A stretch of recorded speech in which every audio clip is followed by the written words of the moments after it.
Merci beaucoup, Jamel. On achève cette semaine notre série d'entretiens avec les candidats à la présidence de la République. Et je reçois ce soir François Asselineau. Bonsoir. Bonsoir. Vous représentez l'Union populaire républicaine. On a parfois du mal à vous situer sur l'échiquier politique. D'ailleurs, le ministère de l'Intérieur qui donne les étiquettes vous a dit ni de droite ni de gauche. Vous vous définissez comment? Oui, c'est ça. Ni de droite ni de gauche, ça vous va? Oui, on Un demande. peu comme Emmanuel Macron. Oui, mais vous savez la différence entre moi et M. Macron? Non, dites-moi. M. Macron, quand il va voir des socialistes, il dit « je suis socialiste ». Quand il est reçu par Philippe de Villiers au Puy du Fou, il dit « j'ai jamais été socialiste ». Voilà. C'est-à-dire que M. Macron, c'est un caméléon qui prend la couleur de l'endroit où il est. Voilà. Je rappelle quand même que vous avez été directeur de cabinet dans des gouvernements de droite. Oui, c'est exact. Mais moi, aujourd'hui, je dis la même chose à tout le monde. Voilà. C'est-à-dire que je vais voir des gens de droite, du centre, de gauche, je dis toujours la même chose à tout le monde. Alors que M. Macron, il faudrait le mettre sur un tissu écossais, là, parce qu'un caméléon sur un tissu écossais, c'est comme ça qu'on le coince. C'est d'ailleurs ce qui est en train de se passer. On va voir les grandes lignes de votre programme en 1 minute. Et évidemment, on en parle juste après. Sujet Alexandra Usan. Regardez. Je dis qu'il faut sortir de l'Union européenne et de l'euro de façon sereine en utilisant un article, et l'article 50 du traité de l'Union européenne, exactement ce que font les Britanniques en ce moment même.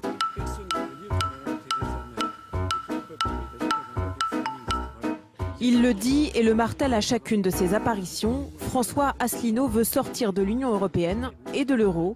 Il se présente comme le candidat du Frexit. Si nous n'en sortons pas, la France va continuer toujours et encore les mêmes politiques que celles que nous menons depuis 25 ans, qui ont fait de l'Union européenne et de la zone euro la zone de plus faible croissance au niveau planétaire. Autre ennemi du candidat, l'impérialisme américain. Et un modèle, Charles de Gaulle. Selon lui, la France est devenue un pays satellite de Washington. C'est pour cette raison qu'il veut faire sortir la France de l'OTAN. Autre temps fort de son programme, les nationalisations. Tout un pan de l'économie française resterait dans le giron de l'État. EDF, GDF, la SNCF, la Poste, les réseaux d'autoroutes, les concessions de services publics en matière de concession d'eau. Enfin, sur le nucléaire, la dette publique et la politique migratoire, François Asselineau ne se positionne pas et préfère mettre en place des référendums. Alors on l'a bien compris maintenant, vous êtes le candidat du Frexit. Vous dites il faut sortir de l'euro sereinement. Mais franchement, ce sera tout sauf une promenade de santé. Quand on sait que les Français y sont majoritairement opposés. Et quand on sait aussi que la plupart des dirigeants des banques françaises disent si on sort de l'euro, on court à la catastrophe. Vous dites quoi ce soir? Alors d'abord, premièrement, les Français, on leur a jamais demandé leur avis. Sondage. Oui, oh, les sondages. Bon, deuxièmement, non, les sondages, ça va. Deuxièmement, normalement, la question de l'euro aurait dû dominer cette élection présidentielle. Et je suis quasiment le seul à en parler régulièrement. Parce qu'en fait, ce qu'on ne dit pas aux Français, c'est que l'euro est en train d'exploser. Je prends rendez-vous ici avec les téléspectateurs.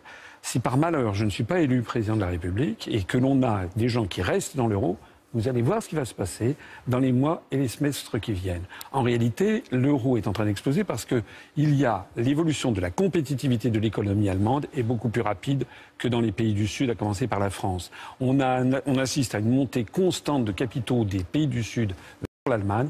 Le dernier chiffre de la Bundesbank, 829 milliards d'euros sont allés se réfugier en Allemagne.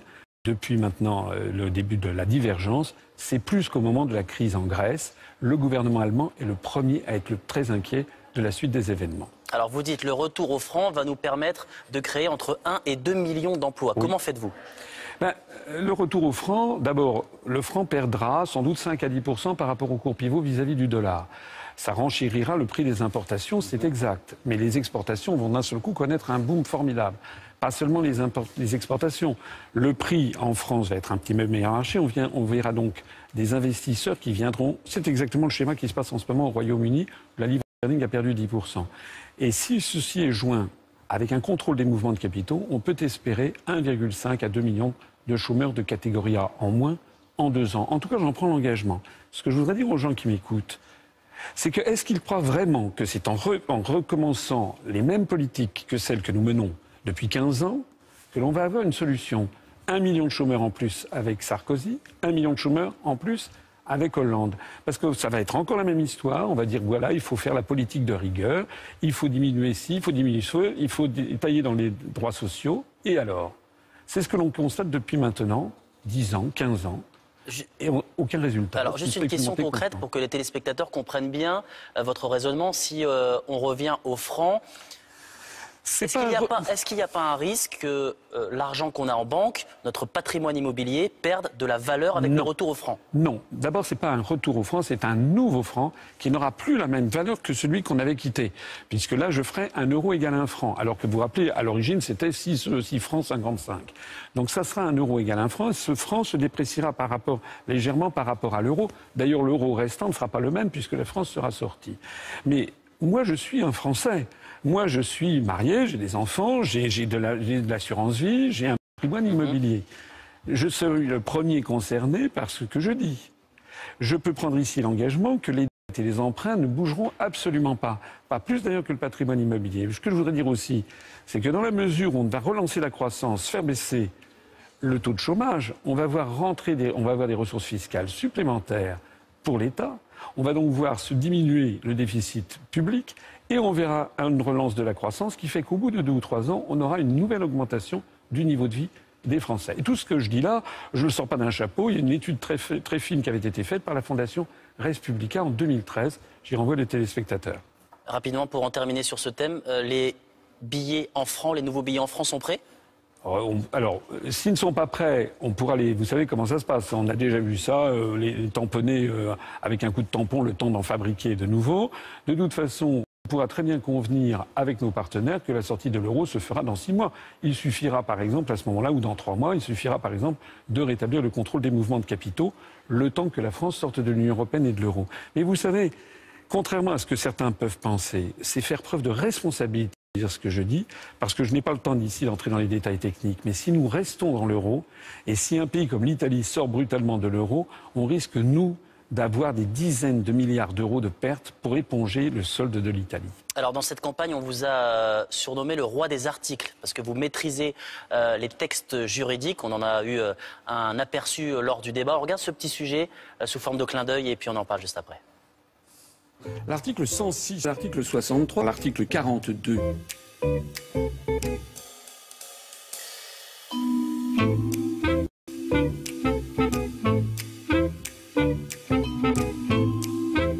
Alors je sais évidemment, on me brocarde parce que je cite souvent des articles des traités, mais c'est quand même un peu singulier de brocarder quelqu'un parce qu'il connaît ses dossiers.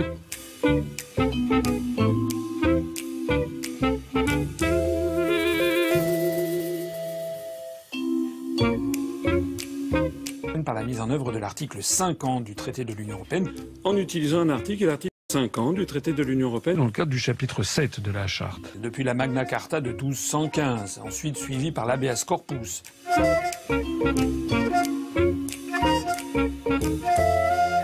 L'article 5 de la Constitution, l'article 5 de notre Constitution, l'article de la Constitution numéro 5, que le président de la République, d'après notre Constitution, d'après l'article 5, est le garant de l'indépendance nationale. Que dit l'article 52 de la Constitution? Vous ne savez pas? Alors là, c'est important pourtant, hein, François Asselineau. Pardon, mais le président de la République négocie et ratifie les traités. Oui.